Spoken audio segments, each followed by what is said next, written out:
नमो नमः।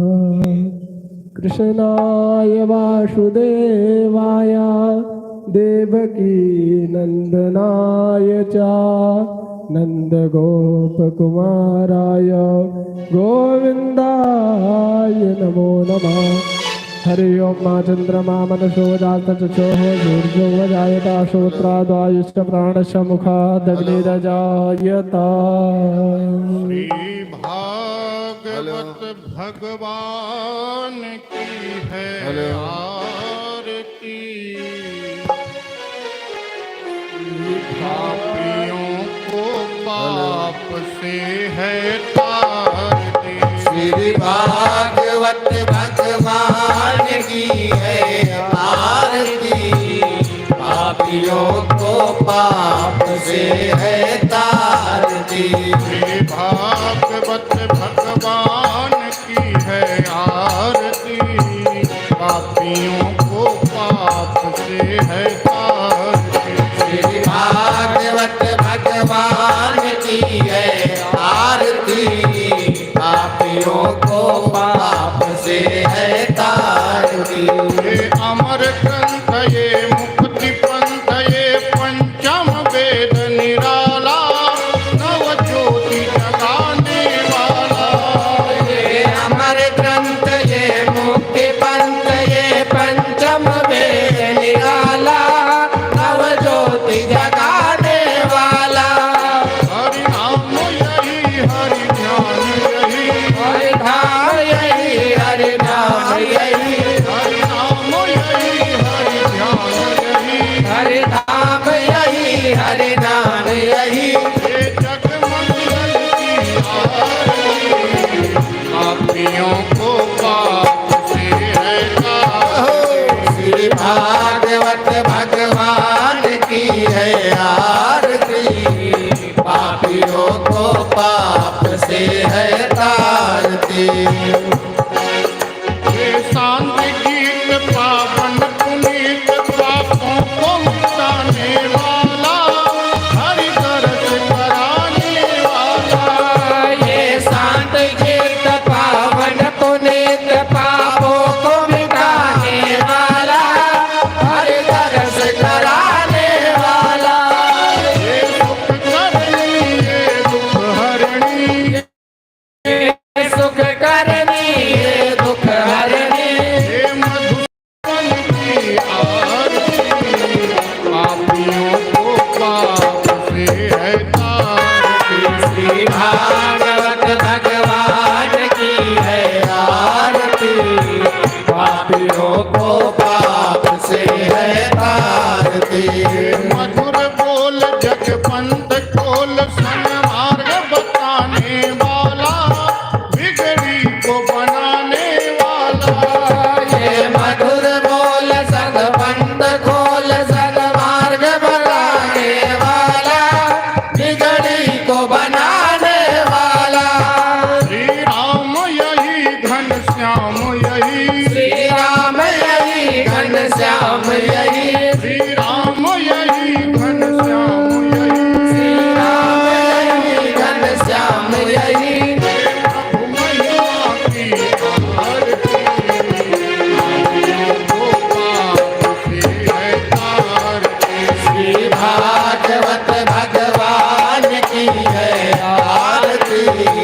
पापियों को पाप से है तारती। श्री भागवत भगवान की है आरती।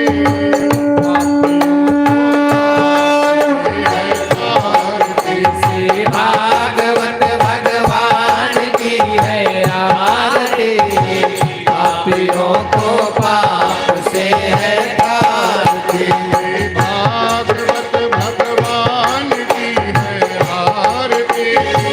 पापियों को पाप से है तारती। श्री भागवत भगवान की है आरती। पापियों को पाप से है तारती। पापियों को पाप से है तारती। कर्पूरगौरं करुणावतारं संसारसारं भुजगेन्द्रहारं सदा वसन्तं हृदयारविन्दे भवं भवानी सहितं नमामि। त्वमेव माता च पिता त्वमेव बन्धो च सखा त्वमेव विद्या द्रविणं त्वमेव सर्वं मम देवा त्वमेव सर्वं मम देवा। अनेञ्जलेन शीतलीकरणं मन्त्राभिवन्दनं बोलवा के बिहारी लाल की जय, राधा रानी सरकार की जय, सीता रामचंद्र भगवान की जय, गौरी शंकर भगवान की जय, श्रीमद्भागवत महापुराण की जय, व्यास जी महाराज की जय, श्री सुखदेव भगवान की जय, सर्वमयी गौ माता की जय। ओम नमः पार्वती पतये हर हर महादेव शंभो। जय जय श्री राधे, जय जय श्री राधे, जय जय श्री राधे। सभी भक्तवृंद अपने अपने यथा स्थान पर बैठ जाएं और श्री व्यास जी महाराज के मुखारविंद से द्वितीय दिन की कथा श्रवण करेंगे। जय श्री राधे, जय श्री श्याम।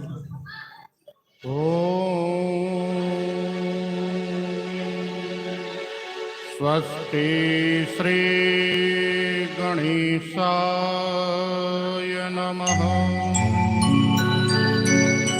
स्वस्ति श्री गणेशाय नमः। स्वस्ति श्री गणेशाय नमः। श्री सरस्वत्यै नमः। श्री गुरुचरणकमलेभ्यो नमः। सर्वेभ्यो देवेभ्यो नमः। गुरुर्ब्रह्मा गुरुर्विष्णु गुरुर्देव महेश्वर गुरु साक्षात् परब्रह्म तस्मै श्री गुरवे नमः। श्री सद्गुरुदेव भगवान की जय। नारायणं नमस्कृत्य नरं चैव नरोत्तमं देवीं सरस्वतीं व्यासं ततो जयमुदीरये। श्री सरस्वती माता की जय। लक्ष्मी नारायण भगवान की जय। व्यासदेव भगवान की जय। गोपाल बालं भुवनैकपालं संसार माया मतिमोहिजालम् यशो विशालं शिशुपालकालं बालं मुकुन्दं मनसा स्मरामि। बालकृष्ण लाल की जय। माता रामो मत पिता रामचंद्रा स्वामी रामो मत सखा रामचंद्र सर्वस्वं मे रामचंद्रोर्दयालुर्नान्यं जाने नैव जाने न जाने। सीतारामचंद्र भगवान की जय। यं प्रव्रजन्तमनुपेतमपेतकृत्यम् द्वैपायनो विरह कातर आजुआव पुत्रेति तन्मयतया सर्वोऽभिनेदुस् तं सर्वभूतहृदयं मुनिमानतोऽस्मि। सुखदेव महाराज की जय। नमः कुंज विहारिण्यै नमः कुंज विहारिणे स्वामी श्री हरिदासाय गुरुणां गुरवे नमः। श्री वृंदावन बिहारी लाल की जय। भक्ति भक्त भगवंत गुरु चतुर नाम बपुए इनके पद बंदन किए नाशत विघ्न अनेक। गणेश भगवान की जय। मेरो मन माणिक गिरवी धर्यो श्री मनमोहन के पास प्रेम ब्याज इतनो बढ़्यो ना छूटन किया। भक्त वत्सल भगवान की जय। लाख बार हरिहर कहे एक बार हरिदास अति प्रसन्न श्री लाडले सदा विपिन को वास। श्री राधा रानी की जय। भागवत भगवान की जय। शंकर भगवान की जय। राधा कृष्ण भगवान की जय। जगज्जननी दुर्गा मैया की जय। समस्त देवी देवताओं की जय। अपने अपने माता पिता की जय। सद्गुरुदेव भगवान की जय। नमः पार्वती पतये हर हर महादेव। जय जय श्री राधे जय जय श्री राधे जय जय श्री राधे। आइए प्रेम से भाव से भगवान को पुकारें, तत्पश्चात भगवान की मंगलमयी कथा में प्रवेश करेंगे।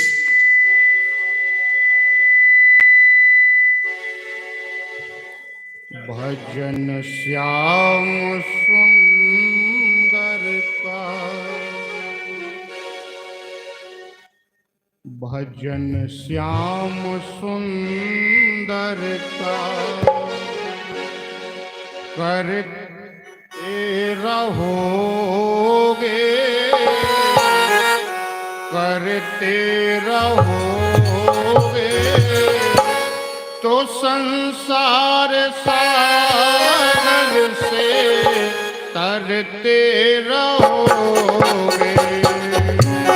भजन श्याम सुंदर का करते रहोगे जो करते रहोगे संसार सागर से तरते रहोगे। भजन श्याम सुंदर का करते रहोगे करते रहोगे तो संसार सागर से तरते रहोगे।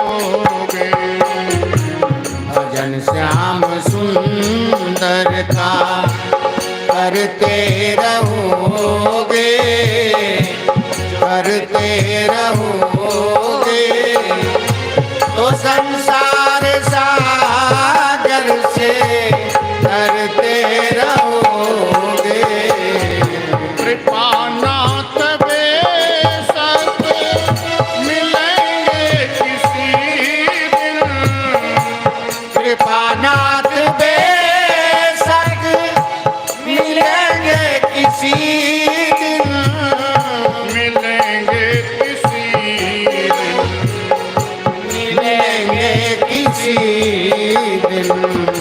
कृपानाथ बेशक मिलेंगे किसी दिन, कृपानाथ बेशक मिलेंगे किसी दिन। जो सत्संग पथ से गुजरते रहोगे, कृपानाथ बेशक मिलेंगे किसी दिन।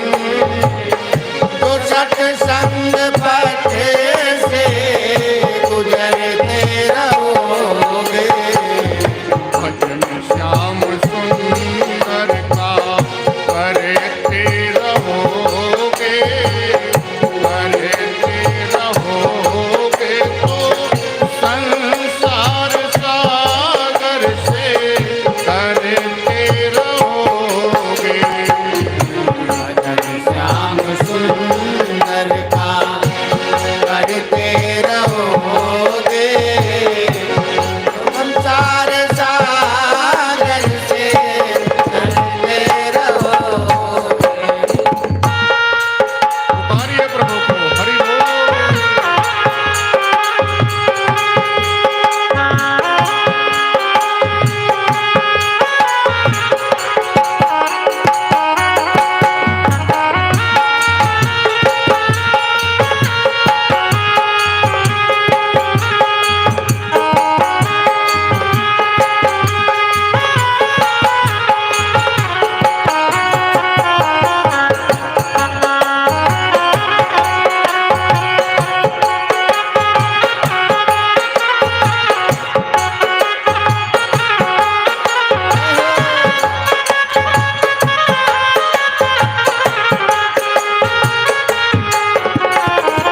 भजन श्याम सुंदर का करते रहोगे, करते रहोगे तो संसार सागर से करते रहोगे।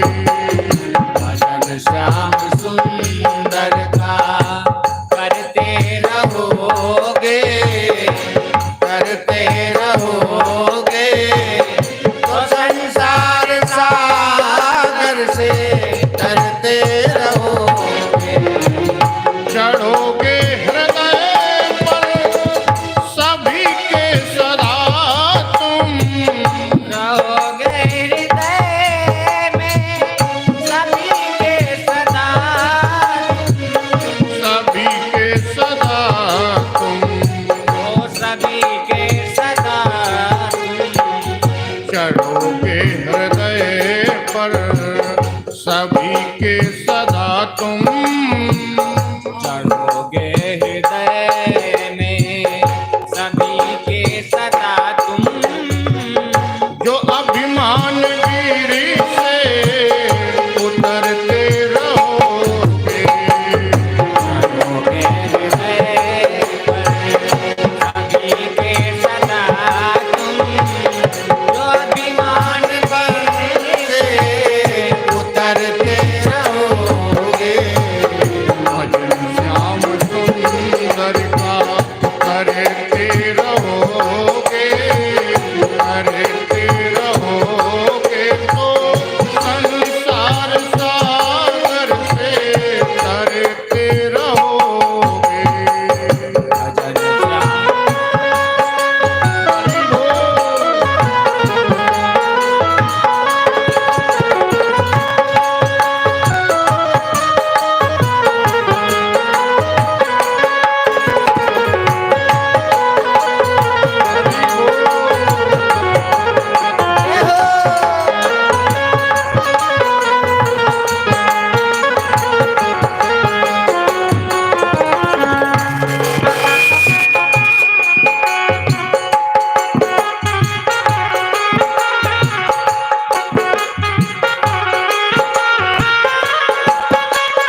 करते रहोगे तो संसार सागर से तरते रहोगे। भजन श्याम सुंदर का करते रहोगे तो संसार सागर से करते रहोगे। न होगा कभी मन को तुम्हारे, ना होगा कभी क्लेश मन को तुम्हारे, मन को तुम्हारे, मन को तुम्हारे। न होगा कभी क्लेश मन को तुम्हारे। ना होगा कभी क्लेश मन को तुम्हारे। जो अपनी बड़ाई से करते रहोगे, ना होगा कभी क्लेश मन को तुम्हारे।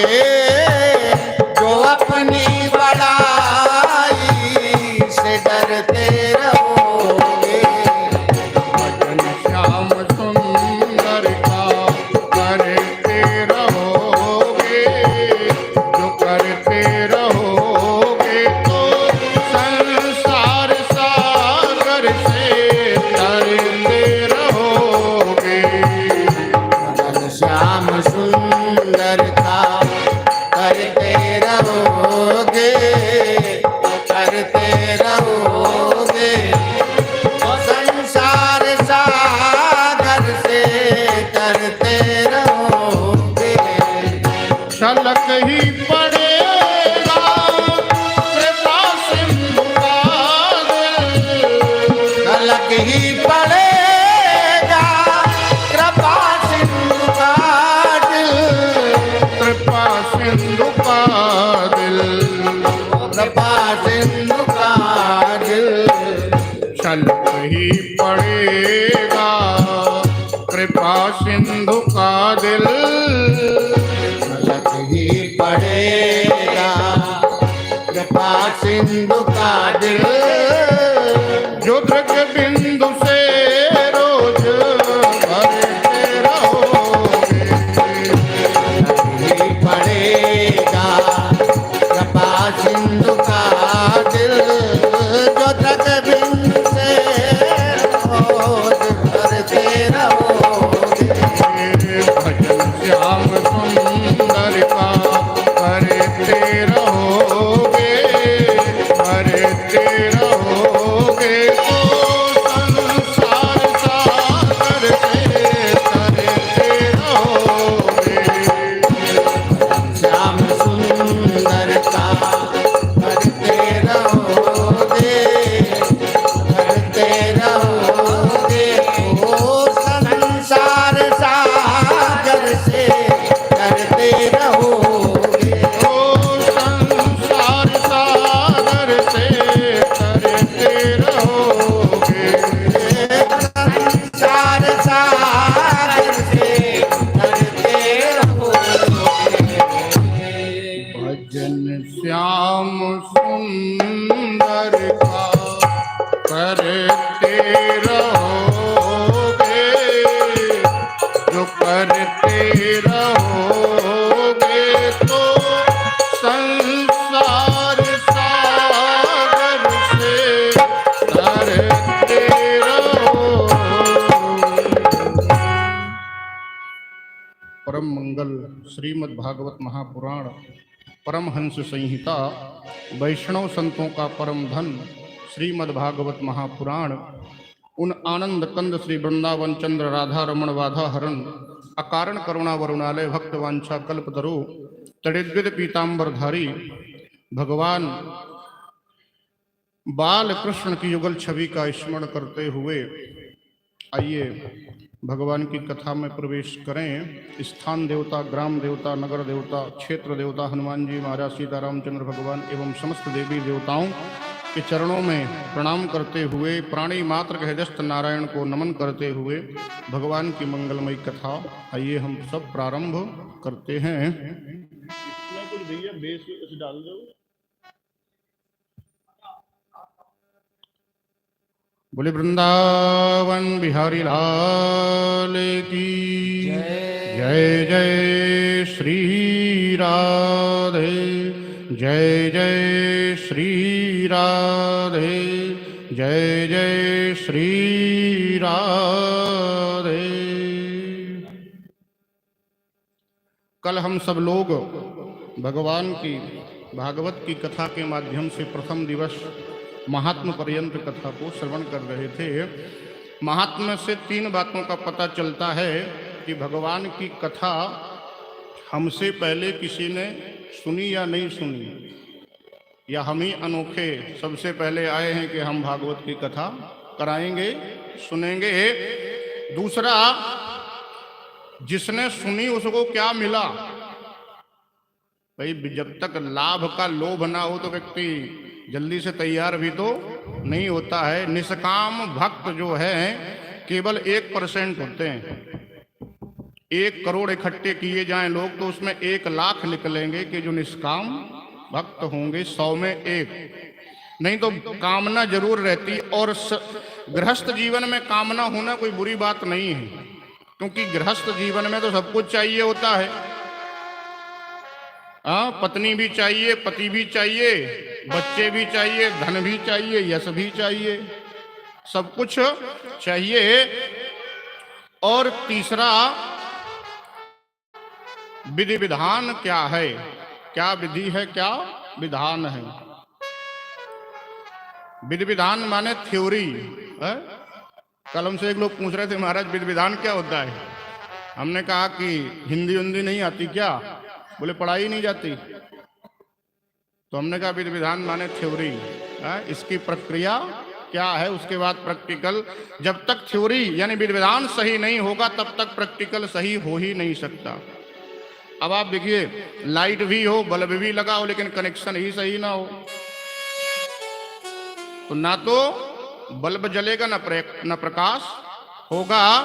तो विधि विधान यदि सही नहीं है तो उसकी पूर्णता भी होगी कि नहीं, इसको कहा जा सकता नहीं। कैसे रहना है, क्या खाना है, कौन सा नियम संयम रखना है।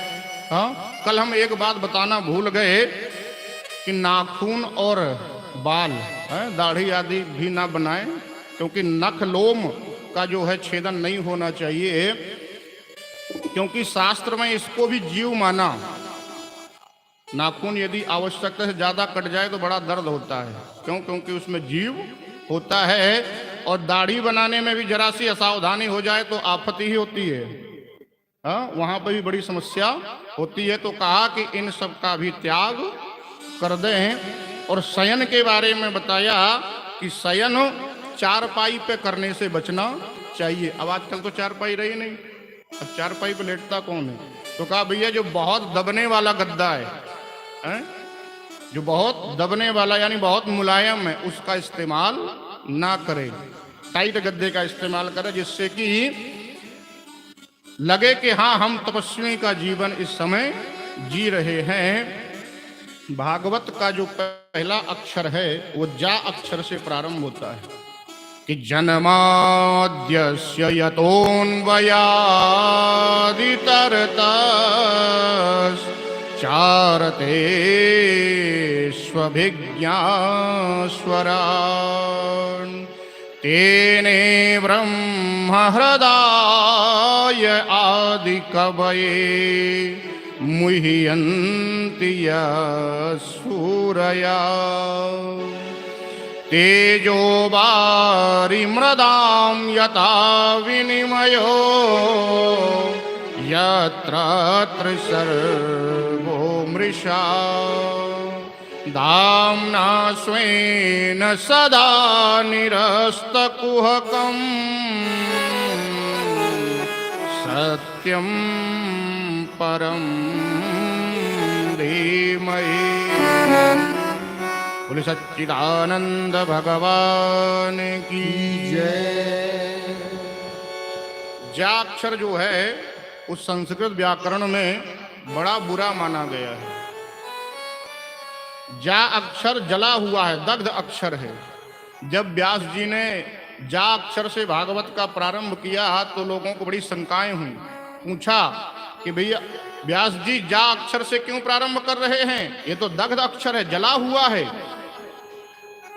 आप भी कोई भी ग्रंथ पढ़िए तो उसमें ज्यादातर आ से प्रारंभ होगा। अथा तो ब्रह्म जिज्ञासा, ब्रह्म सूत्र को पढ़िए तो वहां पर आ से प्रारंभ होगा। धर्म सूत्र को पढ़िए अथा तो धर्म जिज्ञासा। क्यों? अक्षरों का बड़ा महत्व होता है। आ जो है भगवान का ही रूप है। अकारो वासुदेवः स्यात्। आ जो है भगवान का ही रूप है और जा जो है वो जला हुआ अक्षर है। व्यास जी ने बड़ा सुंदर उत्तर दिया। व्यास जी कहते हैं कि भैया जब तक व्यक्ति चैन सुकून से रहता है तब तक तो उसे भगवान की याद आती ही नहीं है। और जब उसका हृदय जलता है, कई बार अपने से, कई बार अपनों से और कई बार समाज से, जब उसका हृदय जलता है तब जाकर के उसको भगवान की याद आती है। और जो जले हुए हैं, जो प्यासा है, उसे ही पानी का महत्व मालूम पड़ता है। घर से सूट बूट पहन करके मिनरल वाटर पी करके पेट भर कोई निकला हुआ हो जल, और कोई प्याऊ लगाए गए भैया पानी पी लो, तो सबसे पहले पूछेंगे पानी भरते कहां से हो ये बताओ। वो कहेगा कि भाई वहां से भरते हैं। अच्छा, तो वो गंगा जल वगैरह मिलाते हो उसमें, क्या ऐसे ही पिला देते हो? तो कहेगा हाँ हाँ मिलाते हैं। अच्छा, सादा ही सादा पिला रहे हो कि मिनरल वाटर है? अब ये सब काहे के लिए पूछा जा रहा है? क्योंकि प्यास तो लगी ही नहीं है। और जब प्यास लगी हो तो भैया तू पहले पानी पिला दे, बाद में जब पेट भर जाएगा, प्यास बुझ जाएगी, तब सोचेंगे कौन सा था कौन सा नहीं था। वैसे ही जब तक व्यक्ति का दिल टूटता नहीं, परेशान नहीं होता, तब तक उसे भगवान की याद आ जाए तो बड़ा भाग्यशाली है। ये तो नहीं कह सकते कि नहीं आती, यदि आ रही है तो बड़ा भाग्यशाली है, नहीं तो तब तक याद आती नहीं है।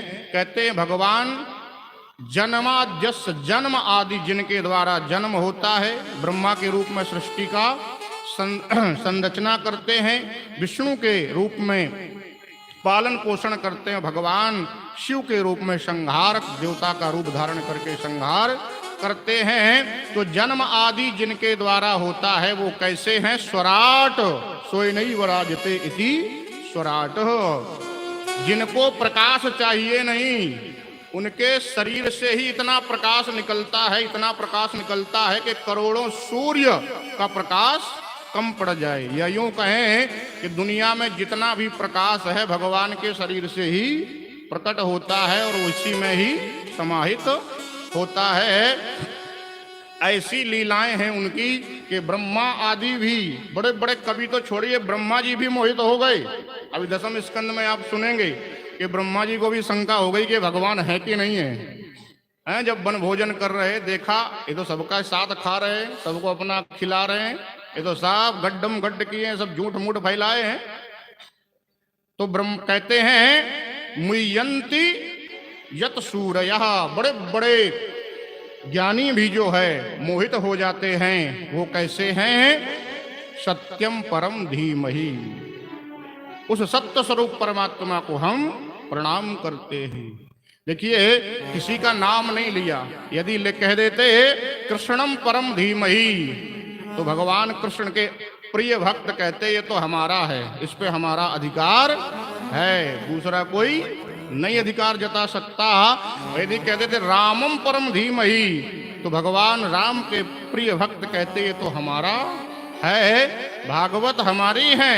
और कह देते शिवम परम धीमहि तो शैव जो शिव जी के भक्त हैं वो कहते कि तो हमारा है। और कह देते शक्ताम पराम धीमहि तो माता जी के भक्त कहते ये तो हमारा है।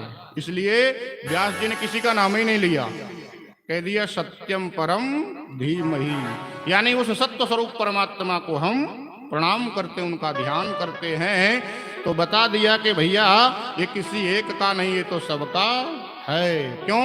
क्योंकि राम भी सत्य में समाहित हैं, कृष्ण भी सत्य में समाहित हैं, शिव भी समाहित हैं, माता रानी भी समाहित हैं, हनुमान जी भी समाहित हैं। जितने भी देवी देवता हैं उस परम सत्य में सब समाहित हैं, उसी से सब प्रकट होते हैं। यानी ये सबके लिए है, चाहे वो कोई किसी का इष्ट हो, कोई किसी का भक्त हो, इस ये सबके लिए है। और वो कैसे हैं? वो एक हैं एक, एको ब्रह्म द्वितीयो नास्ति, लेकिन अनेक रूप में दिखाई पड़ते हैं।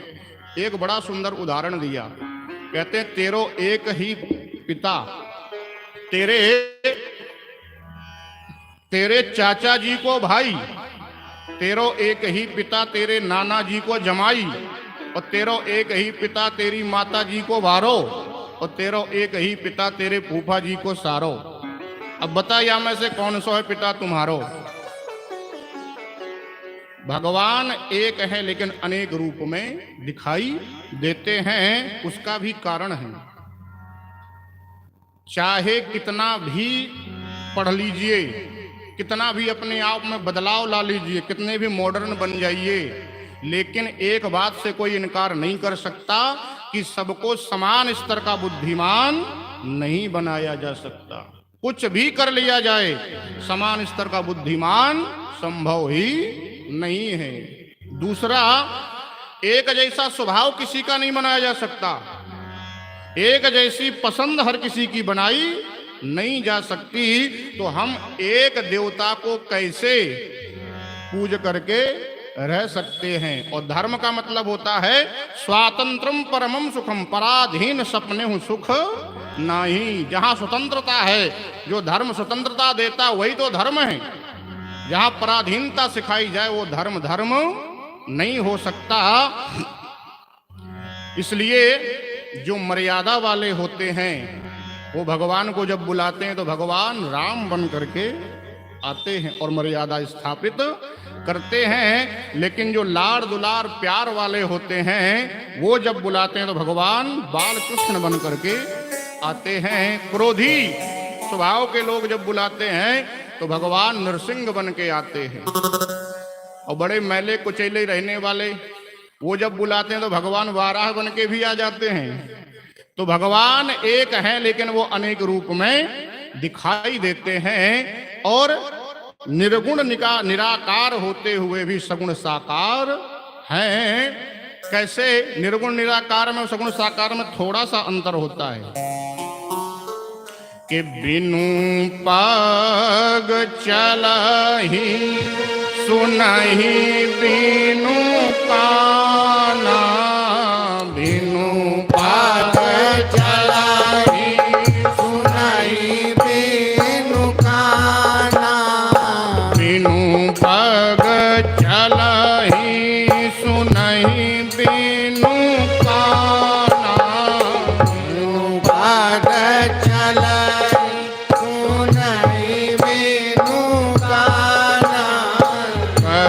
बिनु करम करई विधि नाना, कर बिनु करम करई विधि नाना, आनन रहित सकल रस भोगी, आनन रहित सकल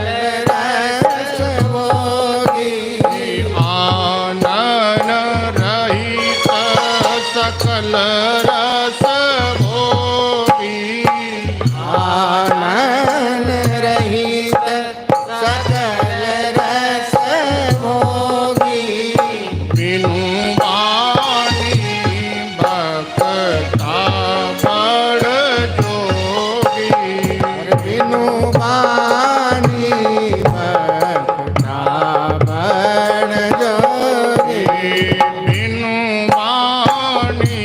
भक्ता बड़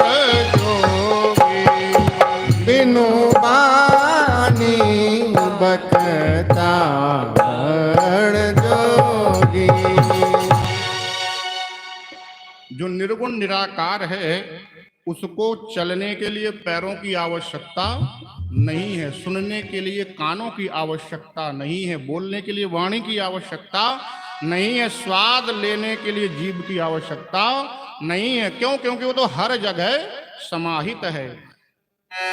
हरि व्यापक सर्वत्र समाना, वो निर्गुण निराकार हर जगह व्याप्त है। लेकिन जब हम भक्त बन करके उसे पुकारते हैं, प्रेम से पुकारते हैं, तो वही हमारे प्रेम का ही रूप, जिस रूप का हम ध्यान करते वही रूप धारण करके आ जाते हैं। तो प्रेम से प्रकट हो ही मैं जाना।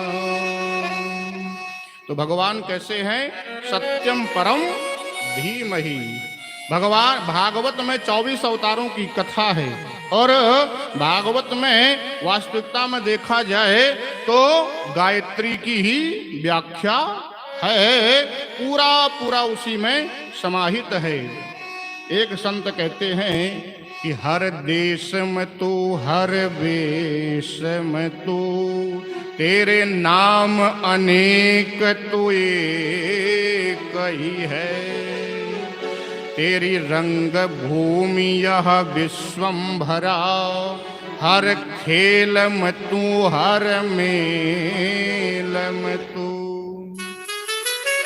सागर से उठा बादल बनकर, बादल से फटा वर्षा बनकर, फिर नहर बनी नदिया गहरी, तेरे भिन्न प्रकार तो एक ही है।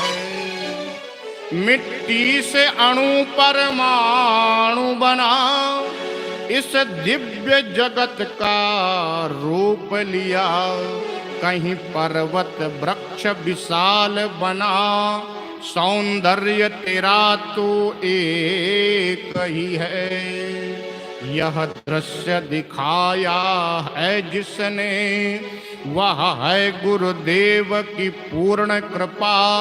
बस तू और मैं एक ही है, तेरे नाम अनेक तू एक ही है। बोले सच्चिदानंद भगवान की जय। मंगलाचरण इस श्लोक के माध्यम से हुआ है। मंगलाचरण किसे कहते? कहते हैं मंगल है जिनका आचरण, उनका ध्यान करने का नाम है मंगलाचरण। या यूं कहें कि मिंगतौ धातु से बना है मंगलाचरण। जहां हम हैं उससे आगे बढ़ने का नाम है मंगलाचरण। या जिनका स्मरण करने से सब मंगल ही मंगल होता है, उन परमात्मा के नाम का स्मरण करने का नाम है मंगलाचरण। हम मंगलाचरण 3 बार करते हैं, ग्रंथ के आदि में, प्रारंभ में, मध्य में और अंत में। पहले ये मंगलाचरण जो पहला ये व्यास जी ने किया है, मध्य में सुखदेव जी करेंगे और अंत में सूत जी महाराज करेंगे। वैसे ही हमारे जीवन में भी रोज मंगलाचरण होना चाहिए। कैसे? प्रातः काल जब जगें तो भगवान का स्मरण करें कि प्रभु आज का दिन देखने को आपने प्रदान किया, आपकी बड़ी कृपा है। मध्य में जब भोजन करने के लिए बैठे दोपहर में, तो भगवान का स्मरण करें, भगवान को भोग समर्पित करें कि प्रभु आज आपकी कृपा से हमको भोजन प्राप्त हुआ है, आप भी स्वीकार करें। और जब सोने जाएं तो भगवान का स्मरण करते हुए सो जाएं। तो जीवन में प्रत्येक दिन मंगल ही मंगल होगा। और दूसरे श्लोक में कहते हैं कि धर्मः प्रोज्झित कैत्रगोत्र परमो निर्मत्सराणां शताम् वेद्यं वास्तवमत्र वस्तु शिवदम् तापत्रयोन्मूलनम्। श्रीमद्भागवते महामुनिकृते किं वा परैरीश्वरा सद्यो हृद्यवरुध्यते कृतभी शुश्रूषुभिस्तत्क्षणा। देखिए, पहला स्कंद जो है ये अधिकारी स्कंद है। अधिकारी का मतलब कोई आजकल के अधिकारी नहीं। अधिकारी का मतलब यहां पर है कि आपको अधिकार है या नहीं है भागवत सुनने का, भक्त कहलाने का। तो कहते हैं भगवान का भक्त वही कहला सकता है, कहा जा सकता है जो निर्मत सराणाम हो गया है, यानी जिसने ईर्ष्या को जीत लिया है और जिसके अंदर ईर्ष्या भरी पड़ी है वो भगवान का भक्त हो सकता नहीं। लेकिन ईर्ष्या को त्यागना बड़ा मुश्किल है कि कंचन तजना सहज है और सहज त्रिया का नेह, पर मान बड़ाई ईर्षा दुर्लभ तजना एह। जब हम ईर्षा से रहित हो जाते हैं तब हमारा शिवदम कल्याण होता है, फिर हमारा कल्याण कोई रोक नहीं सकता। लेकिन जब तक ईर्ष्या है तब तक समझो कि फिर समस्या है। अच्छा, ईर्ष्या को दूर करने का बड़ा सुंदर उपाय आपको बताएं। दूसरे के सुख में अपना सुख ढूंढ लो। कोई गाड़ी लेकर के आया, अब किसी किसी को शौक होता है कि वो हर महीने गाड़ी बदल लेता है, तो उसको देख करके चिढ़ो मत, या तो उससे बराबरी करने का प्रयास करो, उसको परेशान किए बगैर। लोग आज क्या करते हैं, खुद तो करना कुछ नहीं चाहते, उसकी टांग खींचना चालू करते हैं। ये कैसे बढ़ता चला जा रहा है, ये इतना कैसे हो रहा है। तो दूसरे के सुख में सुखी होना जिसने प्रारंभ कर दिया उसको कोई दुखी नहीं कर सकता, और ईर्ष्या अपने आप ही समाप्त हो जाएगी। लेकिन ये कलयुग का प्रभाव ऐसा है कि व्यक्ति, कंपटीशन अलग चीज है, उसके जैसा बनना अलग विषय है, लेकिन ईर्ष्या अलग विषय, क्योंकि ईर्ष्या जो है बड़ा बुरा करा देती है। फिर तापत्रयोन्मूलनम, दैहिक दैविक भौतिक तीनों प्रकार के ताप भगवान नष्ट कर देते हैं। और आप भागवत की कथा कराएं या ना कराएं, सुने या ना सुने, भगवान कहते हैं जो भक्त इतना कह देता है कि मैं भगवान की कथा सुनने जाऊंगा या भगवान की कथा कराऊंगा, उसी क्षण भगवान आपके हृदय में आके बैठ जाते हैं, प्रकट हो जाते हैं और बार बार प्रेरणा करते, चल भैया अब चलो, कथा का टाइम हो गया। अच्छा, जो कथा कराना चाहता उसको कहते हैं भैया व्यवस्था करना प्रारंभ करो। है कब करना है? जेल में बंद व्यक्ति को क्या कहेंगे? जेल में बंद है। यदि कैदी जेल में होगा तो क्या कहा जाएगा? बंद है। और जेलर साहब बैठे होंगे तो क्या कहा जाएगा? तो जेल में बैठे थोड़ा ना, हो तो बंद थोड़ा, हो तो बैठे हैं। तो कहते हैं भगवान बैठते नहीं है, भगवान तो बंद हो जाते हैं। सद्या हृदय वरुध्यते, उसी क्षण। और जब तक कथा सुनवा नहीं देते हैं, जब तक कथा करवा नहीं लेंगे, तब तक चैन से बैठेंगे नहीं। बड़े दयालु हैं, बड़े कृपालु हैं। और फिर क्या होगा? शुश्रूषुभिस्तत्क्षणात्, जब हम भागवत की कथा सुनते हैं तो कहते हैं फिर हमारा कल्याण अवश्य ही हो जाता है। और दूसरा सबसे जो महत्वपूर्ण है, हमारे हृदय से ईर्ष्या का भाव भी कहीं ना कहीं समाप्त होता है। 3 प्रकार की चीजें बताई, भागवत सुनने का, कहने का और भक्त कहलाने का अधिकारी कौन है, इसका संबंध किससे है और विषय क्या है। विषय का मतलब यहाँ पर सब्जेक्ट है। और प्रयोजन इस भागवत कथा का क्या है? तो कहते हैं भैया संबंध भी भगवान से है, विषय भी भगवान ही है और प्रयोजन भी भगवान ही है। किसी भी प्रकार से बस चाहे गा करके, चाहे बजा करके, चाहे नाच करके, चाहे सुन करके, चाहे पूजन करके, किसी भी एन केन प्रकारेण भगवान में मन लग जाए, यही भागवत का उद्देश्य है। कैसे हैं प्रभु? तो भगवान के बाल कृष्ण बाल रूप का वर्णन किया और कहते हैं कि छलिया है बांके बिहारी ब्रजमंडल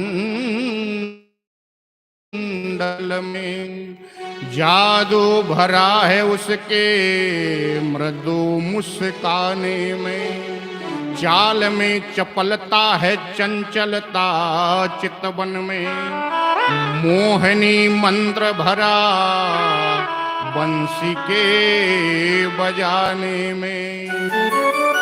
भक्त सब सावधान रहो श्याम सुंदर से, दिल लेता लूट डाका डाल के खजाने में। श्री राधा रानी का हुक्म है भक्तों को, इस चोर को कैद करो दिल के जेल खाने में। बोले भक्त वत्सल भगवान की जय। कहते हैं भागवत कैसा फल है वेद का कि निगम कल्प तरोर गलितम फलम सुख मुखादमृत द्रव संयुतम, पिबत भागवतम रसमालयम, मुहुरहो रसिका भुवि भावुका। कहा ये वेद रूपी वृक्ष का पका हुआ फल है, इसमें सुखदेव जी ने चोंच मार दी तो और मीठा हो गया है। ऐसा कहा जाता है, हमने तो खाया है तोते का जूठा, आपने खाया कि नहीं हमको नहीं जानते, कि जिस फल को तोता खा के छोड़ देता है वो ज्यादा ही मीठा हो जाता है। या यूं कहो कि तोता छेड़ता ही उसी फल को, वह छूता है उसी फल को जो सबसे ज्यादा मीठा होता है। तो सुखदेव जी का मुख से निकलने के कारण ये और मीठा हो गया। तो कहा इसको पियो। इसने कहा महाराज भागवत सुनी जाती कि पी जाती है? कहा कि ना, ये कान के दोने से पीने का विषय है, इसको पियो। और क्यों पियो? क्योंकि रसमालयम, रस का खजाना है, रस का घर है। जहां पुस्तकें रखी होती है उसको क्या कहते हैं? पुस्तकालय। तो ये क्या है? रसालय। जहां भोजन होता है वो कहलाता है भोजनालय। तो ये है भागवत की कथा रसालय, इसमें रस ही रस है। इसलिए मुंह रहो, बार बार सुनो, बार बार सुनो। जितने बार सुनोगे उतना ही ज्यादा आनंद आएगा।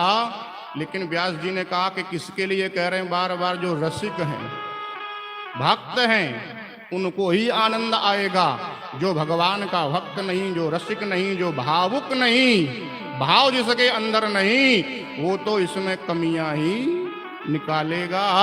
इसलिए भगवान बुलाया भी उन्हीं को कि जो रसिक जन हैं वो दौड़ करके आओ पियो। जो भक्त हैं वो पिए, वो सुने, और जो भावुक हैं जिनके अंदर भाव है वो भगवान की कथा को ग्रहण करें। बोले भागवत भगवान की जय।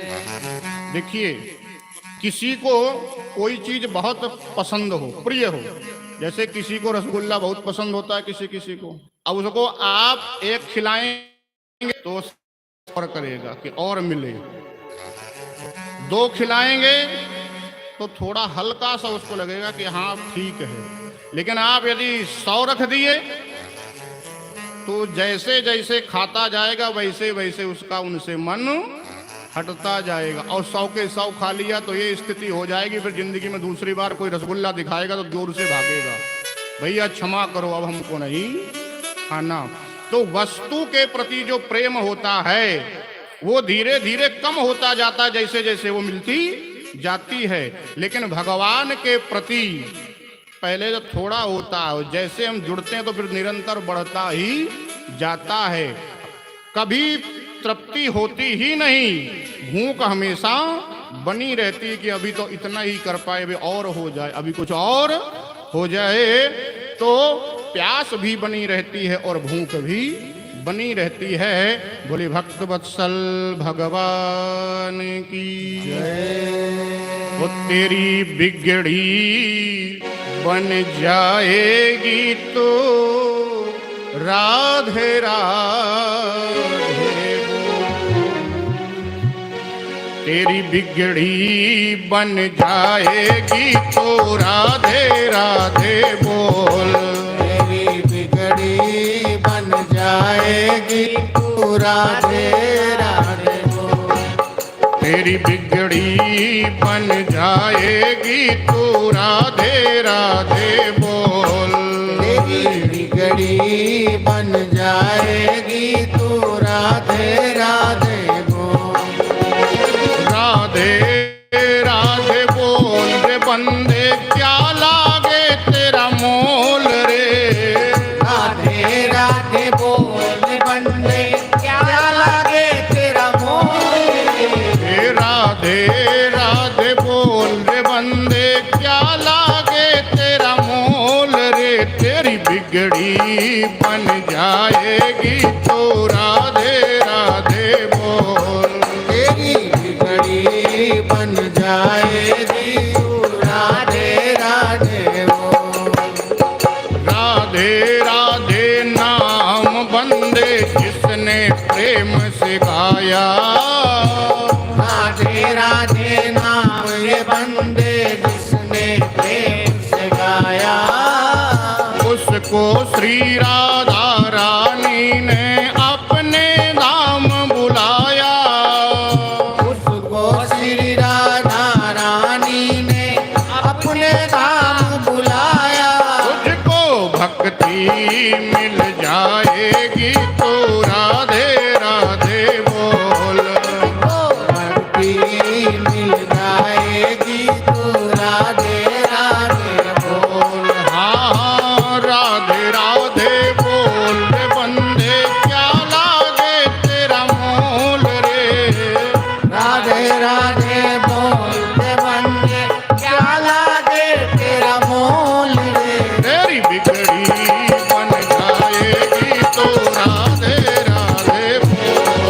तेरी बिगड़ी बन जाएगी तू राधे राधे बोल। तेरी बिगड़ी बन जाएगी तो राधे राधे बोल। तेरी बिगड़ी बन जाएगी तू राधे राधे बोल। श्री राधे आर्य प्रेम से प्रभु को हरि बोल।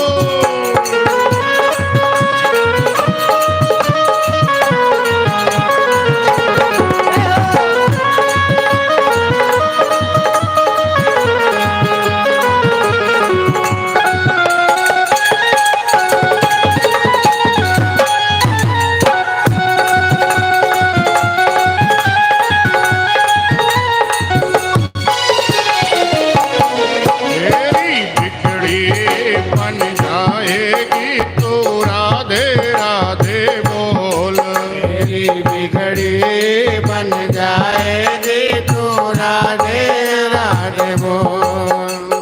कमा कमा के दौलत तूने भर ली खूब तिजोरी। कमा कमा के दौलत तूने भर ली खूब तिजोरी। अच्छा बहुत से लोग कहते हैं महाराज आप कहते हो कि पैसा ना कमाओ हैं। हम नहीं कहते ना कमाओ, हम कहते हैं खूब कमाओ। जितना कमा सकते उतना कमाओ, लेकिन याद रखना केवल कमाते ही मत रहना। क्यों? क्योंकि उम्र एक लिमिट में है। पता चला कमाते ही रहो, कमाते रहे और चले जाओ, ऐसा पैसा किस काम का। इसलिए खूब कमाओ, लेकिन उसका सदुपयोग भी समयानुसार करते रहो। कमा कमा के दौलत तूने भर ली खूब तिजोरी। कमा कमा के दौलत तूने भर ली खूब तिजोरी। पर तो भूल गया रे बंदे आयु मिली थी थोड़ी। पर तू भूल गया रे बंदे आयु मिली है थोड़ी। माया काम नहीं आएगी तो राधे राधे बोल। माया काम नहीं आएगी तू राधे राधे बोल। हाँ राधे राधे बोल रे बंदे क्या लागे तेरा मोल रे।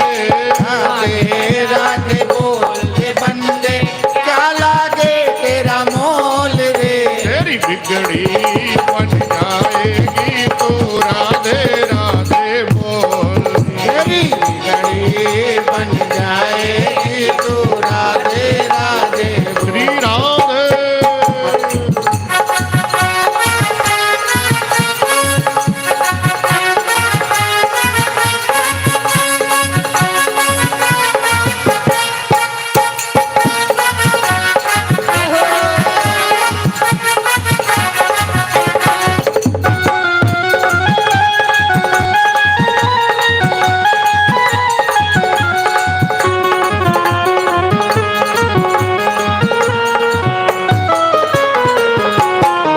तेरी बिगड़ी बन जाएगी तो राधे राधे बोल। तेरी बिगड़ी बन जाएगी तो राधे राधे बोल। पांच तत्व से बनी है मिलकर तेरी सुंदर काया। पांच तत्व से बनी है मिलकर तेरी सुंदर काया। अच्छा, एक क्वेश्चन है, पांच तत्व जो है किस किस को मालूम है? हा? नहीं मालूम? छित जल पावक गगन समीरा पंच तत्व अति। हाँ, तो क्या क्या हो गया? पृथ्वी जल तेज वायु और आकाश, यही पांच तत्व हैं। यदि पांच में से एको कम हो गया ना तो शरीर फिर सुरक्षित नहीं रहता। पांच तत्व तो हम धारण किए, लेकिन पांच तत्व का एको गुण धारण नहीं है। अभी आगे जब तत्वों की कथा आएगी तब आपको इसका वर्णन किया जाएगा। पांच तत्व से बनी है मिलकर तेरी सुंदर काया। पांच तत्व से बनी है मिलकर तेरी सुंदर काया। विषय भोग में पढ़कर तूने इसको खूब गंवाया। विषय भोग में पढ़कर तूने इसको खूब गंवाया। आया मिट्टी में मिल जाएगी तो राधे राधे बोल। आया मिट्टी में मिल जाएगी तू राधे राधे बोल। राधे राधे बोल रे बंदे, क्या लागे तेरा मोल रे। राधे राधे बोले बंदे, क्या लागे तेरा मोल रे। तेरी बिगड़ी बन जाएगी तो राधे राधे बोल। बिगड़ी बन जाएगी तू राधे राधे बोल। तेरी बिगड़ी बन जाएगी तो राधे राधे बोल। बिगड़ी बन जाएगी तू राधे राधे बोल। तो राधे राधे बोल। तू राधे राधे बोल। तो राधे राधे बोल। तू राधे राधे तेरी बिगड़ी बन जाएगी तो राधे राधे बोल। बोले भक्त वत्सल भगवान की जय। जब जब हो ही धर्म कै हानि, आढ़ई असुर अधम अभिमानी। तब तब धरि प्रभु विविध शरीरा, हरहि कृपा निधि सज्जन पीरा। शौनकादि ऋषियों ने 6 प्रश्न किए, बड़े अद्भुत प्रश्न हैं। सबसे पहला तो प्रश्न यही कि कलयुग में मनुष्य का कल्याण कैसे होगा। आज सबसे बड़ी समस्या यही है कि सब आसुरी स्वभाव के होते जा रहे हैं। आसुरी स्वभाव का मतलब होता है जिसको तामसी खान पान प्रिय है, वो आसुरी स्वभाव का हो गया। जिसका खान पान बिगड़ा है वो आसुरी स्वभाव से ग्रस्त हो चुका है। देखिए, कुछ पाप होते हैं, कुछ महापाप होते हैं। शराब पीना पाप नहीं, महापाप है। लेकिन आज तो स्टैंडर्ड बन गया। पता नहीं कहां पर हम किसी 5 स्टार होटल में थे, तो वहां पर एक लोग हमसे आए, बोले महाराज हमको अपने साथ ले चलो। हमने कहा क्यों? कहा कि ये मानेंगे नहीं, हमसे कहेंगे आजकल तो स्टैंडर्ड है, तो इसमें क्या जाता है, तो लेना ही पड़ेगा। तो लोग जो है जब इस प्रकार से हर चीज को अपना स्टैंडर्ड बनाए, तो समझ लेना चाहिए कि वो आसुरी स्वभाव के हो गए हैं। और आसुरी स्वभाव का जब व्यक्ति हो जाए तो फिर उसका सुधारना बड़ा मुश्किल हो जाता है। स्वर्ण की चोरी पाप नहीं, महापाप है। तो आज लोगों का बस चले तो मंदिर से ही चुरा ले जाए। और विषय तो बहुत है, लेकिन फालतू का वार्तालाप भागवत मंच से नहीं करना चाहिए, इसलिए हम बचते हैं। तो कहने का अभिप्राय ये है कि सबसे पहले पूछा कि कल्याण कैसे होगा। दूसरा प्रश्न किया कि जितने भी शास्त्र हैं, ग्रंथ हैं, वेद हैं, पुराण हैं, संहिता है, इतिहास है, रामायण, इन सब का सार क्या है आखिरकार? भाई किसकी माने, किसकी ना माने, किसको पकड़े, किसको छोड़ें, ये बताइए। और भगवान जब निर्गुण निराकार है तो सगुण साकार कैसे बन गए? भाई राम जी बनकर कैसे आए? भगवान कृष्ण बनकर के कैसे प्रकट हो गए? इसके बारे में बताइए। और यदि भगवान अवतार लेते हैं तो अब तक कितने अवतार हुए? कौन कौन सा अवतार लेकर भगवान ने कौन कौन सी लीला की? और भगवान पृथ्वी पर लीला करने आते हैं, अवतार ग्रहण करते हो, जब भगवान अपने धाम चले जाते हैं तब फिर पृथ्वी की धर्म की रक्षा कौन करता है? इस सब के विषय में हमको प्रेम से बताइए। तो कहते हैं देखो भैया, कलयुग का कल्याण तो व्यक्ति का केवल एक ही मार्ग से हो सकता है कि वो भगवान की संतों की शरण ग्रहण कर ले। अब यहाँ प्रश्न कर दिया, संत असंत कैसे पहचाने? कहा कि इतना तो जो है आपको पहचान होनी ही चाहिए, क्योंकि इतनी ही पहचान नहीं है तब तो फिर आपको कोई भी बहला फुसला कुछ भी करा सकता है। और साफ साफ कह दिया कि आंख बंद करके किसी पर विश्वास नहीं करना चाहिए। अब यहां पर भी प्रश्न उठ जाता है कि आंख बंद करके विश्वास ना करें तो क्या फिर माता पिता की बात ना माने? माता पिता कभी किसी का अहित नहीं चाहते, इसलिए माता पिता, भगवान और गुरुजन की जो वाणी है उस पर तो विश्वास करना ही पड़ेगा, क्योंकि उन पर ही विश्वास नहीं करेंगे तो फिर सारा सिस्टम ही खत्म हो जाएगा। हर किसी को व्यक्ति शंका की नजर से ही देखेगा।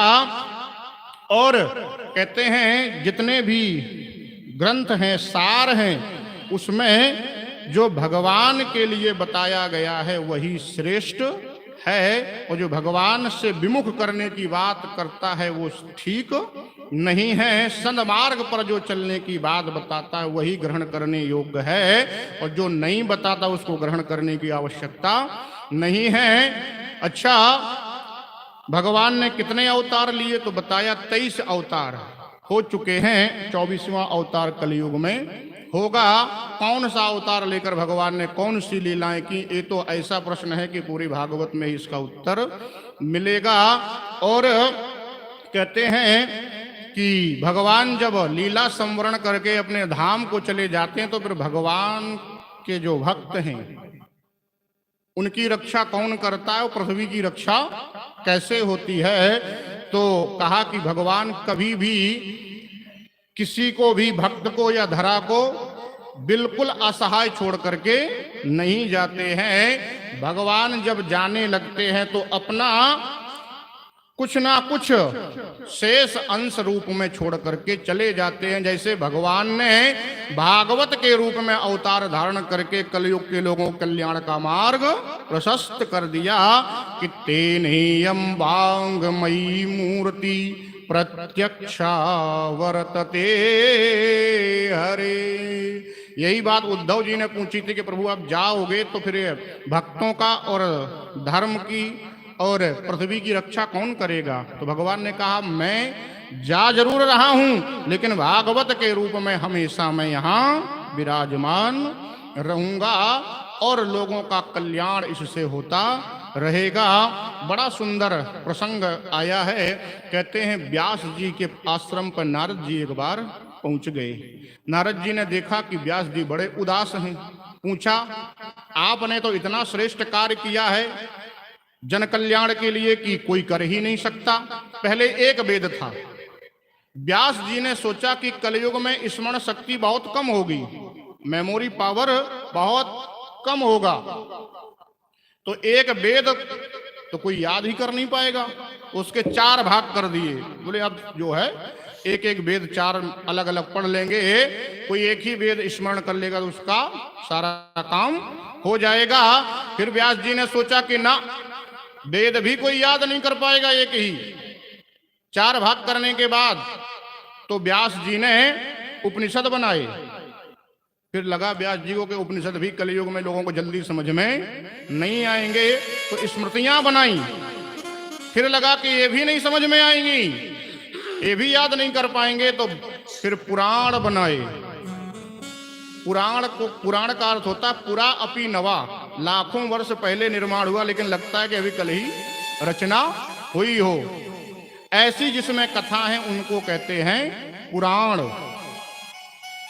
जब देखा कि पुराणों को भी लोग याद नहीं कर, अब तो याद करने के तो छोड़िए, लोग पढ़ने ही जानते। पूछ दिया जाए कि आपने किसी से पूछा जाए कितने पुराण पढ़े, तो एक भी पुराण का नाम व्यक्ति भले ही बता दे कि हाँ हमने ये पूरा पढ़ा है। क्यों? क्योंकि व्यक्ति को लगता है आज ये हमारे पढ़ने के लिए नहीं है। और आप जब पढ़ेंगे नहीं तभी आपको बहला फुसला के आदमी कोई भी कुछ भी करवा लेता है। क्यों? क्योंकि आपको कुछ ज्ञान ही नहीं है। सत्यनारायण भगवान की कथा में क्या क्या लगता है, कैसे कैसे होती है, ये तक लोगों को पता नहीं। अब जब ये पता नहीं होगा तो जो भी मनाएगा सो जैसे करेगा। तो देखिए, यदि आप चाहते हैं कि हमारे साथ धोखाधड़ी ना हो, हम ठगे ना जाएं, या हम किसी के बहकावे में आकर शिकार किसी के ना बने, तो उसके लिए आपको अपने धर्म की जानकारी होनी ही चाहिए। थोड़ा बहुत विधि विधान आना ही चाहिए। समस्या क्या होती है कि यदि कोई बीमार है, डॉक्टर को दिखाना है, तो क्या देखेंगे? किसकी प्रैक्टिस अच्छी है, कहां कहां से डिग्री ले रखा है, उसके प्रैक्टिकल कैसे परिणाम, जिसने दिखाया लाभ हुआ कि नहीं हुआ, तब ये देखा जाएगा। और कोई यदि मुकदमा हो गया है तो वकील साहब ढूंढे जाएंगे। है? हमारे जो सामने बैठे आप भी जो है बढ़िया वकीलों में इनका नाम है अच्छे, तो ढूंढा जाएगा कौन सा वकील हमारे केस को सुलझा सकता है, हमारे पक्ष में निर्णय दिला सकता है। जब घर बनाना होगा तो नक्शा बनाने वाला कौन सा बढ़िया से बढ़िया ढूंढा जाएगा। जितने भी कार्य हैं उनको करना है तो अच्छे से अच्छा ज्ञानी व्यक्ति ढूंढा जाएगा। लेकिन पूजा करानी है, अरे कोई मिल जाए किसी को बुला लो। कई लोग तो ऐसे ऐसे मिलते हैं हमको कि जिनके 2 4 6 नहीं, हजारों की संख्या में भक्त हैं। और उनसे जब हमने पूछा आपका बैकग्राउंड क्या, बोले दुनिया में ऐसा कोई काम नहीं जो हमने किया नहीं। जब कुछ समझ में नहीं आया तो हमने कहा कि भगवान की सेवा में लग जाओ। और हजारों में भक्त हैं उनके। अब बताओ क्या होगा उनका। और भगवान सद्बुद्धि देंगे तो सब अच्छा होगा, और यदि नहीं सद्बुद्धि दी तो फिर तो जो होगा सो भगवान ही जाने। तो कहने का मतलब ये है कि यदि आप अच्छे श्रेष्ठ व्यक्ति को ढूंढ नहीं सकते, उपलब्ध नहीं हो सकते, आज समस्या है कि नहीं मिलते, तो कम से कम आप ही पढ़ लो, आप ही जान लो। अब आज तो इतना अच्छा हो गया है, अब आजकल हर कोई क्या करता है, कुछ समझ में नहीं आता तो गूगल बाबा याद आता है या यूट्यूब याद आता है। लेकिन गूगल और यूट्यूब की मजबूरी ये है कि वो वही बताएगा जो उसमें हमने डाला है, वो कोई सीख के थोड़ा ना आया है। एक चीज ढूंढिए 50 चीज आएंगी।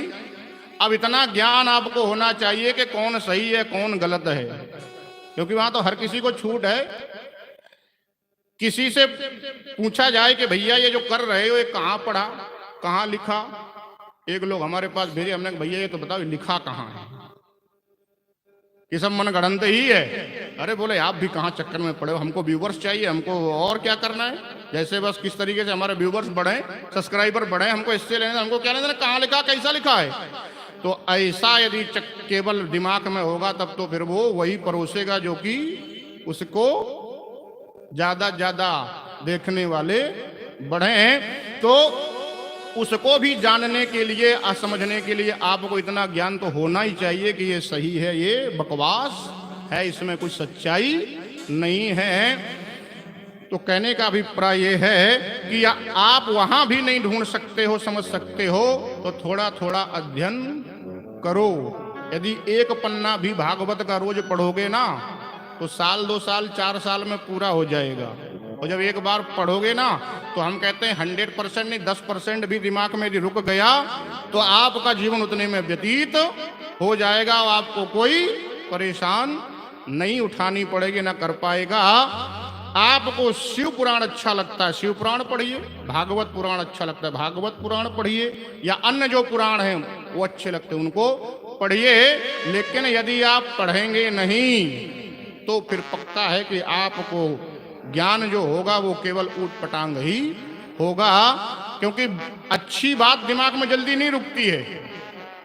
यदि हम कथा पूरी सुनाएं, आपको शायद उसमें 2-4 बातें रुकें और अपनी घर की व्यथा सुना दे तो सब याद हो जाएगा। एक लोग कानपुर में कथा सुना रहे तो बोले महाराज आपने पत्नियों की व्याख्या खूब की लेकिन अपनी पत्नी के बारे में कुछ नहीं बताया। हमने कहा कि यही सोच रहे थे कि महाराज कब बताएंगे। तो कहने का अभिप्राय ये है कि व्यक्ति को जब भगवान का काम करने की बारी आती है तो कहता है कोई भी मिल जाए, किसी को भेज दो भैया, हमारा काम हो जाए। ऐसा नहीं होना चाहिए, ऐसा करने से बचना चाहिए।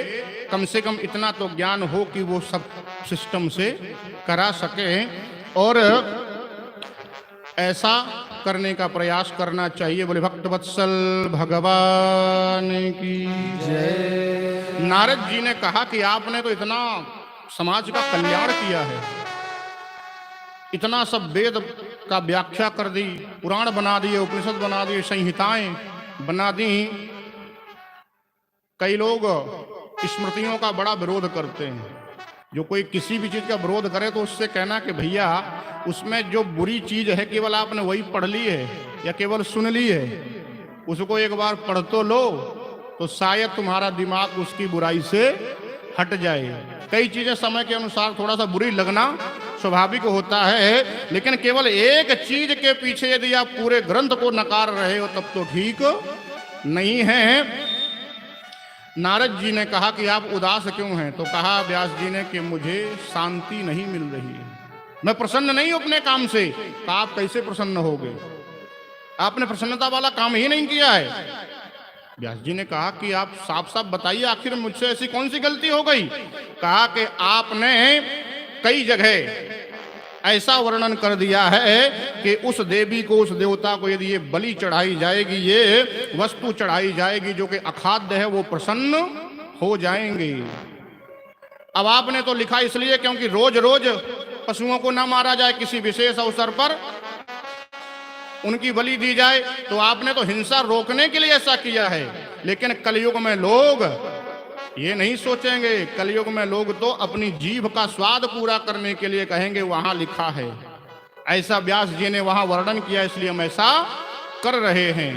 बोले करेंगे वो पाप लगेगा आपको, क्योंकि आपने उन्हें लाइसेंस दे दिया, सर्टिफिकेट दे दिया है, आपका नाम ले ले करके वो दुर्भावनाओं को अपनी पूरा करेंगे।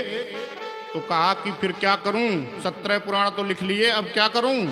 कहा 18वां लिखिए, उसमें ध्यान रखिएगा या तो भगवान की कथा हो या भगवान के भक्त की कथा हो, और कोई मिलावट नहीं होनी चाहिए। फिर आप देखिए भगवान आप पर कैसी कृपा करते हैं।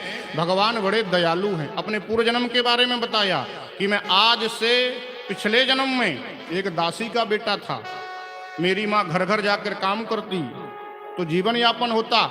एक ब्राह्मण देवता ने कहा कि आप घर घर जाती हो देवी, आप मेरे ही घर पे गाय की सेवा करो, आपकी जिम्मेदारी, आपके बेटे की जिम्मेदारी मैं उठाऊंगा। अब मेरी माँ वहां सेवा करने लग गई। चातुर्मास बिताने के लिए, चौमासा बिताने के लिए उनके यहाँ महापुरुष संत जन आए। ब्राह्मण देवता ने अपने साथ हमको भी सेवा में लगा लिया। उनकी सेवा करते करते करते करते हमारा मन बुद्धि सब निर्मल हो गया, भगवान में मन लग गया। अब मैं तो बड़ा प्रसन्न था। जब वो जाने लगे तो मैं बड़ा रोया।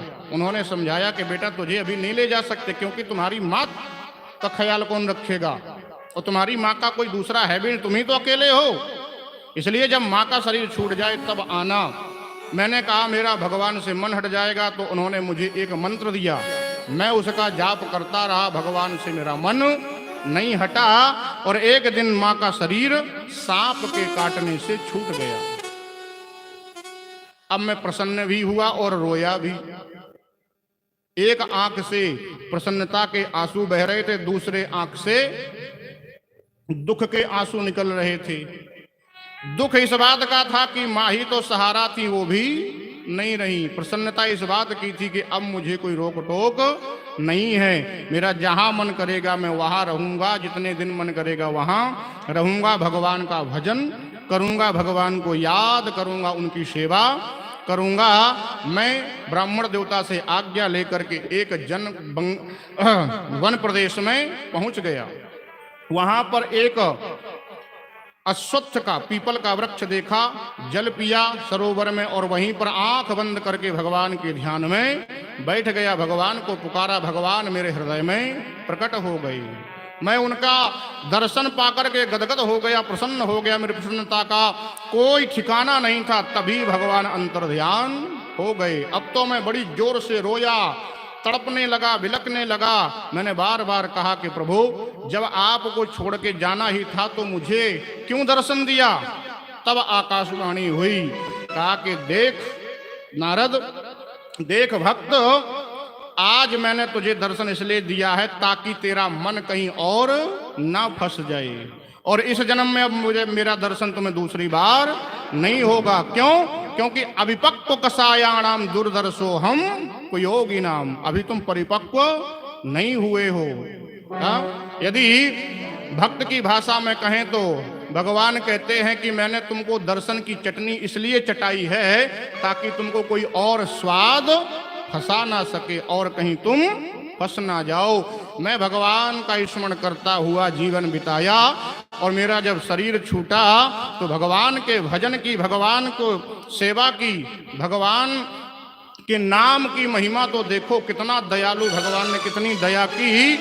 मुझे सीधे दासी के बेटा से ब्रह्मा का बेटा बना दिया, और ऐसी भगवान ने कृपा की। अब मुझे कहीं आने जाने में कोई रोक टोक नहीं है। ये काहे के लिए है? भगवान का नाम लेने से। नारद जी का क्या काम? केवल एक ही काम, भगवान का नाम लेना। क्या?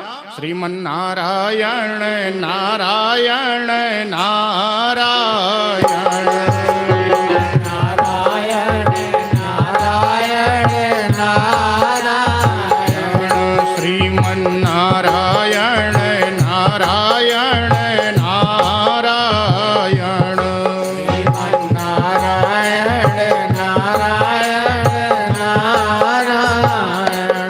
श्रीमन नारायण नारायण श्रीमन नारायण नारायण नारायण, श्रीमन नारायण नारायण नारायण, भजमन नारायण नारायण नारायण।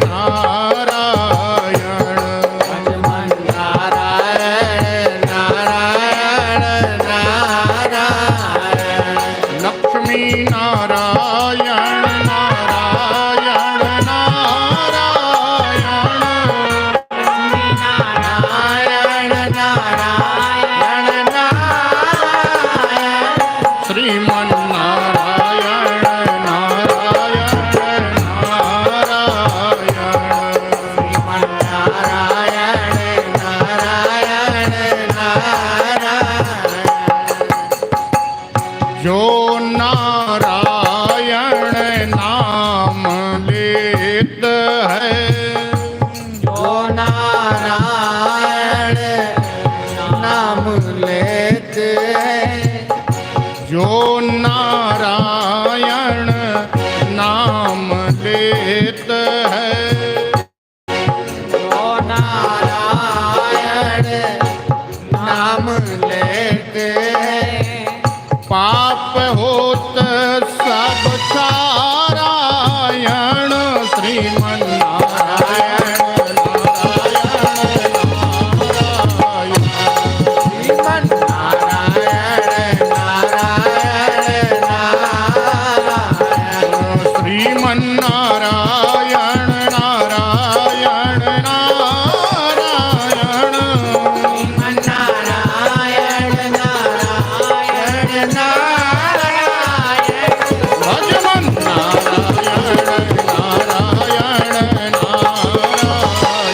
भजमन नारायण नारायण नारायण, भजमन नारायण नारायण नारायण, भजमन नारायण नारायण नारायण, भजमन नारायण नारायण नारायण, श्रीमन नारायण नारायण नारायण।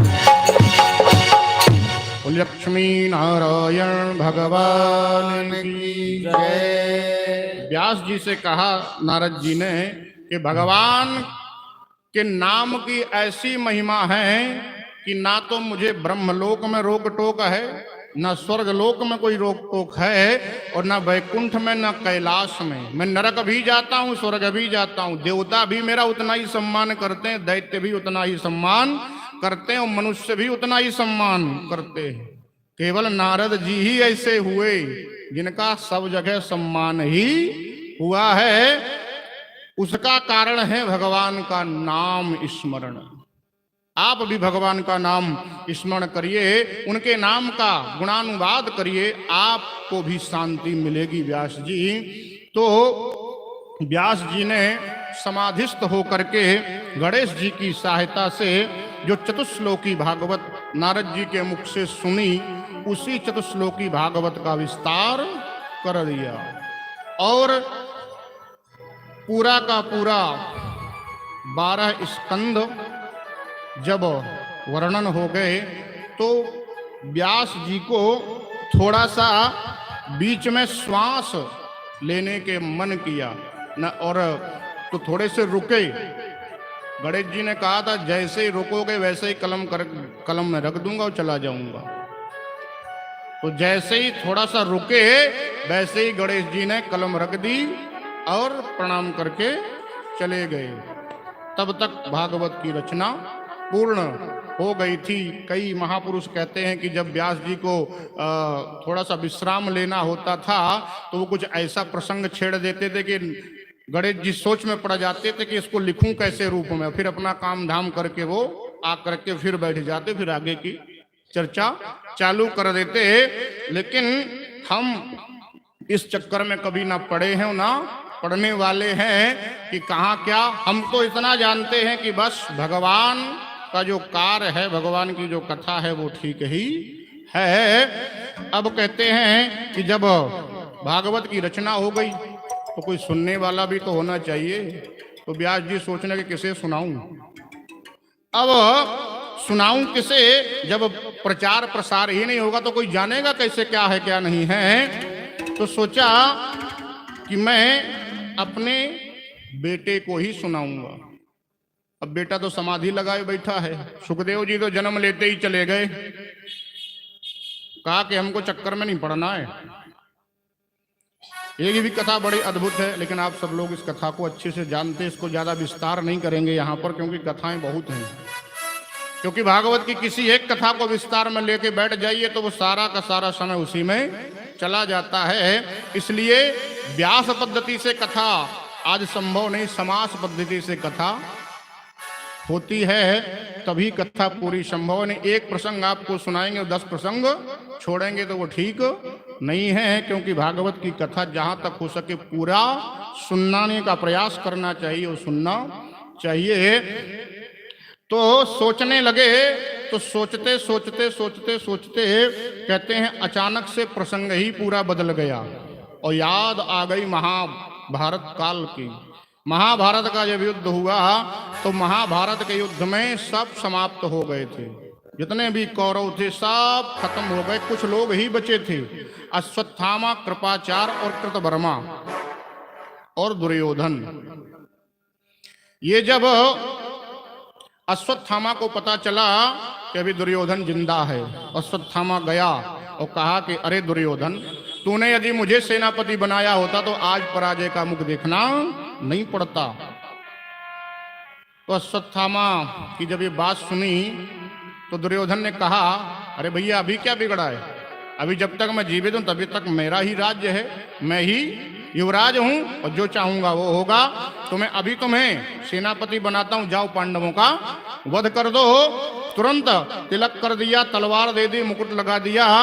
अब अश्वत्थामा सोचने लगा कि वध करूं तो कैसे। दोपहर से ज्यादा का समय बीत गया था, धीरे धीरे चल करके जा रहा था ये, तो संध्या का समय हुआ, थोड़ा अंधेरा हुआ। तो इसने सोचा कि चलते चलते थक गया हूं, थोड़ा सा एक पेड़ के नीचे बैठ के विश्राम कर लूं। अब जब अंधेरा हुआ तो देखा उस पेड़ पर कौवे के बच्चे एक घोंसले में रखे हुए थे। जैसे ही अंधेरा हुआ एक उल्लू आया और सोते हुए बच्चों को मारा और सब खा गया। ये तुरंत उठा, कहा मैं भी सोते हुए पांडवों को मारूंगा। ये तो सबसे नीच काम है। यदि आपको किसी का कुछ बिगाड़ना है तो ललकार के बिगाड़िए। कहते हैं वहीं पर से कलयुग के लोगों ने ये शिक्षा ग्रहण कर ली कि आज से सामने से किसी पर वार नहीं करना है, किसी का कुछ भी अहित करना है तो पीठ पीछे से ही करना है, क्योंकि सामने तो संभव नहीं है। आज हर कोई, हमारे गुरुजी तो कहते थे, हम भी कहते हैं कि लोग आज क्या करते हैं, बाप का कुछ नहीं बिगाड़ सकते तो बेटे को गलत मार्ग पर ले जाने का प्रयास करते हैं। और जो ऐसा करते हैं उनसे बुरा या नीच कर्म करने वाला कोई नहीं हो सकता। अरे भाई आपकी शत्रुता पिता से है, बुराई पिता, उसके जो कुछ करना है करो। बेटा तो जैसे आपका वैसे उनका, संतान तो जैसे आपकी वैसे उनकी। अब ये दौड़ता हुआ गया। अब जब व्यक्ति जल्दी में काम करता है ना, घबराहट होती है बड़ी, और सही से काम जल्दबाजी में जरूरी नहीं हो ही जाए। जब प्रैक्टिस होती है, पूरी तैयारी होती है, तभी जाके सही काम होता है। अब भगवान तो पांडवों को रात पहले ही लेके चले गए सरस्वती नदी के तट पर। अब पांडवों के बालकों ने देखा कोई सो नहीं रहा है, सब बिस्तर खाली पड़े, तो उस पे आकर के वो लेट गए। थोड़ा अंधेरा तो हो ही चुका था, इसने नहीं पहचाना और सोते हुए निरपराध बालकों को पांचों को मार दिया। सर काट करके झोले में भर लियो, दुर्योधन के पास पहुंच गया। दुर्योधन ने कहा वध कर दिया? बोले हाँ। कहा क्या प्रमाण है? का सर लाया हूं सबके। कहा भीम का सर दो, क्योंकि भीम ने बहुत मारा था इसे। भीम की सबसे ज्यादा याद इसको आ रही थी। भीम का सर जब मांगा तो देखा जैसे ही दबाया वैसे ही फूट गया, रो पड़ा। दुर्योधन का अरे अश्वत्थामा तूने तो बड़ा नीच काम कर दिया। अरे इन बालकों ने मेरा क्या बिगाड़ा था? जैसे मेरे बच्चे ऐसे ये भी बच्चे, खानदान तो एक ही है। तूने तो बड़ा घृणित कार्य कर दिया। अरे तूने पांडवों को नहीं, पांडवों के बच्चों को मार दिया है।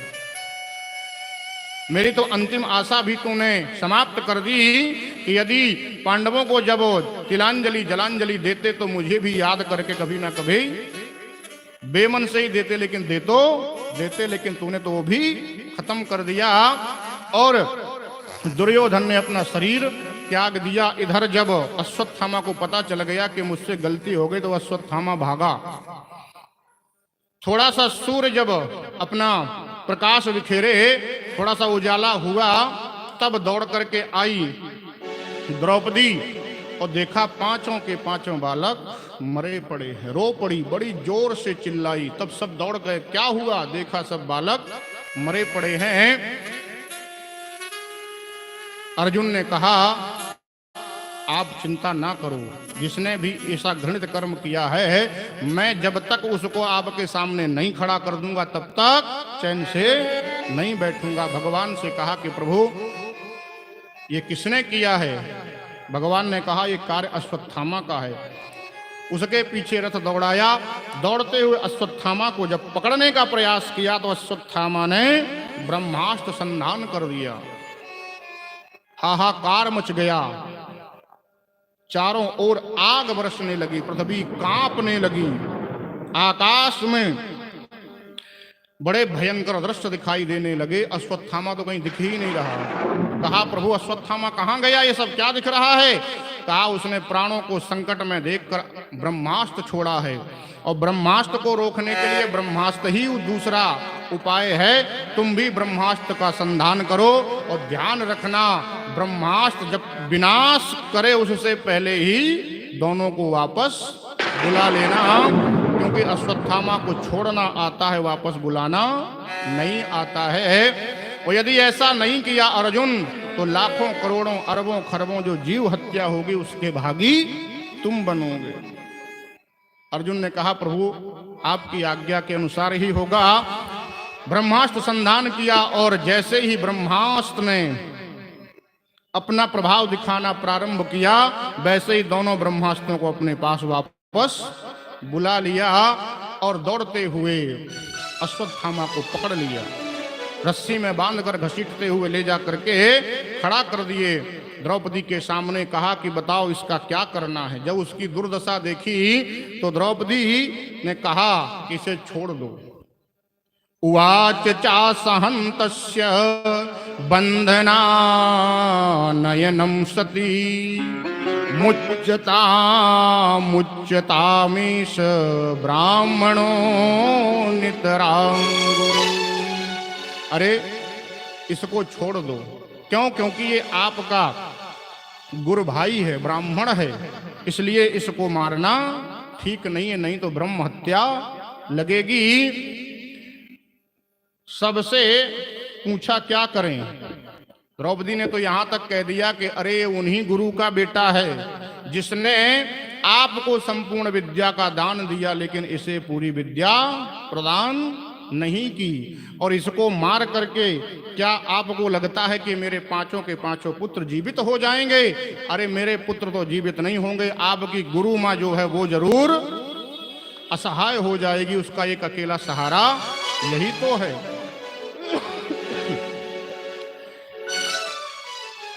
भीम ने कहा कि कोई छोड़ दे, लेकिन मैं तो नहीं छोड़ूंगा।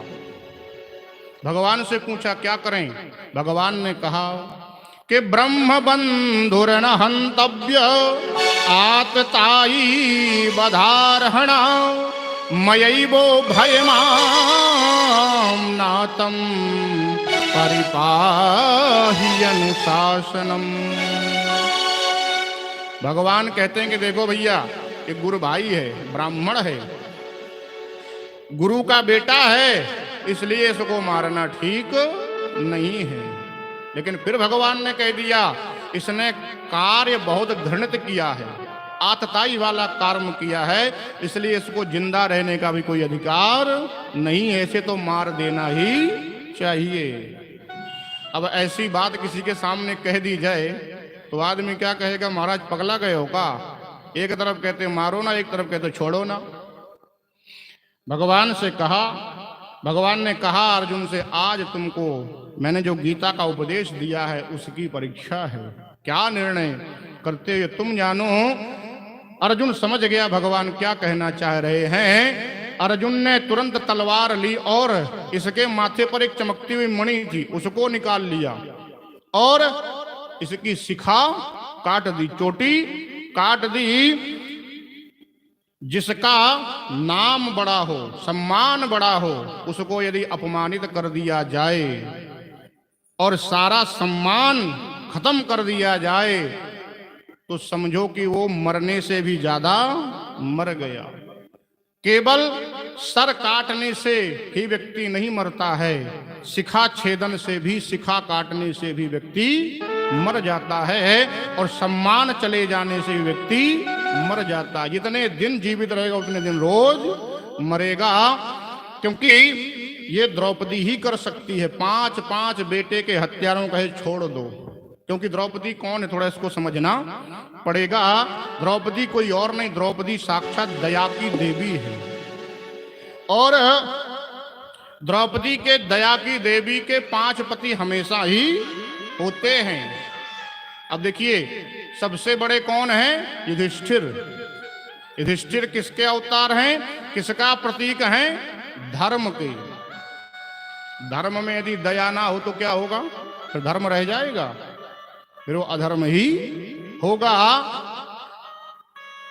दया धर्म को मूल है, पाप मूल अभिमान।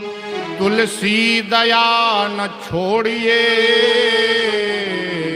जब लग घट में प्राण। और दूसरे उनसे छोटे कौन हैं? भीम यानी बल। यदि बल में दया ना हो तो फिर क्या होगा? फिर वो निरपराधों को सताएगा।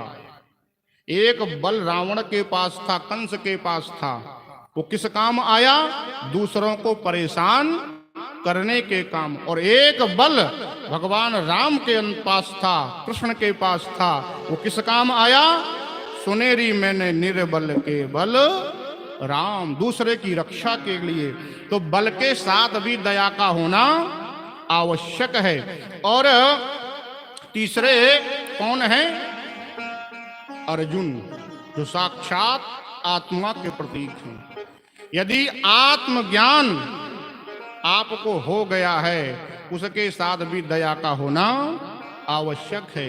नहीं तो आप जो आत्मज्ञानी नहीं उनको तुच्छ समझना प्रारंभ कर दें, उनसे घृणा दूर रहो, ऐसी भावना जाग जाएगी। और नकुल साक्षात रूप हैं, सौंदर्यता के साथ भी दया का होना आवश्यक है। नहीं, जो सुंदर नहीं है उसको हम ठीक भी नहीं समझे, उसको उतना सम्मान नहीं देंगे। वो हम